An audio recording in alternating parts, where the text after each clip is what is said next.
আসসালামু আলাইকুম। করলা খেতে যারা একদমই পছন্দ করেন না বা কখনো ট্রাই করেননি তেতো বলে, তারা কিন্তু আমার প্রসেস দেখে এভাবে যদি একবার ট্রাই করেন তো বারবারই এই করলা ভাজিটা আপনার খাইতে ইচ্ছে করবে। আমি সবসময় এভাবে করলাটা ভাজি করে থাকি আর সবাই অনেক বেশি পছন্দ করে।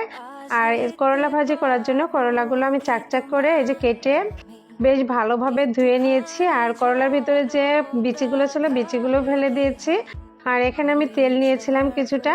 আসলে করলা ভাজিতে তেলের পরিমাণটা একটু বেশিই দিতে হয়। তারপর আমি লবণ দিলাম এবং এখানে 4টা মাত্র কাঁচামরিচ দিয়েছি। যেহেতু এটা তেতো সবজি সেহেতু মরিচের পরিমাণটা একদমই কম দিতে হয়। আবার করলাতে মরিচটা না দিয়েও ভাজি করলে সেটাও ভালো লাগে। যেহেতু আমরা বাঙালি আর বাঙালিদের ঝাল ঝাল খাবারটাই বেশি পছন্দ, তাই আমি এখানে 4টা কাঁচামরিচ ব্যবহার করেছি।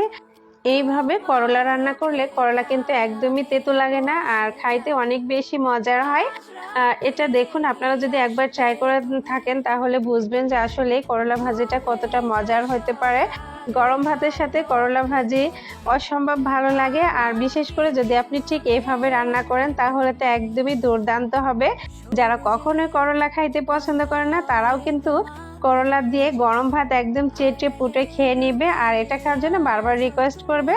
আর এই যে করলা ভাজির যে গোপন টিপস, সেটা হচ্ছে করলাটা যখন মাঝামাঝি হয়ে যাবে ভাজি করা, ঠিক তখন আমি এর ভিতরে দিয়ে দিয়েছি পেঁয়াজ। আর পেঁয়াজের পরিমাণটা অবশ্যই বেশি দিতে হবে।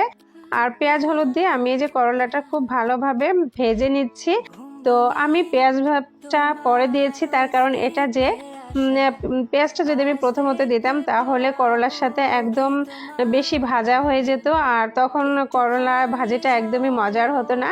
তাই আমি যখন করলাটা হাফ সিদ্ধ হয়ে গেছে ঠিক তখনই আমি এভাবে পেঁয়াজগুলো দিয়েছি।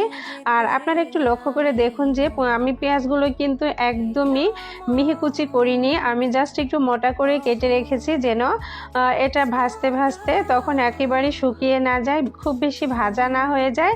আর পেঁয়াজগুলো আস্তে আস্তে থাকবে ঠিক করলার মতো। করলা ভাজি আর পেঁয়াজ ভাজিটা ঠিক একই লেভেলে ভাজা হবে, তাহলে কিন্তু করলার স্বাদটা বেশি মজার হয়। আর এই যে দেখুন, আমি খুব ভালোভাবে করলাটা ভেজে নিচ্ছি আর আমার করলা ভাজিটাও হয়ে গেছে। আর আপনারা অবশ্যই এভাবে ট্রাই করে দেখতে পারেন। আর এভাবে যদি একবার ট্রাই করেন তো এটা কিন্তু বারবারই খাইতে ইচ্ছে করবে।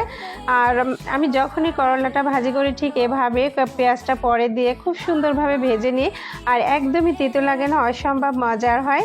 আমার বাচ্চারা তেতো খাবার খাইতে চায় না, কিন্তু যদি আমি এই প্রসেসে করলা রান্না করে দিই তো তারাও কিন্তু খুব মজা করে করলা ভাজিটা খায় আর তাদের কাছে একেবারেই তেতো লাগে না। আপনিও এভাবে ট্রাই করে দেখতে পারেন, আপনিও বুঝবেন যে এটা আসলে অসাধারণ একটা করলা ভাজি। আমার রেসিপি ভালো লাগলে আমার পেজটি ভালো দিয়ে লাইক কমেন্ট শেয়ার করবেন। সবাই ভালো থাকবেন, সুস্থ থাকবেন। আল্লাহ হাফেজ।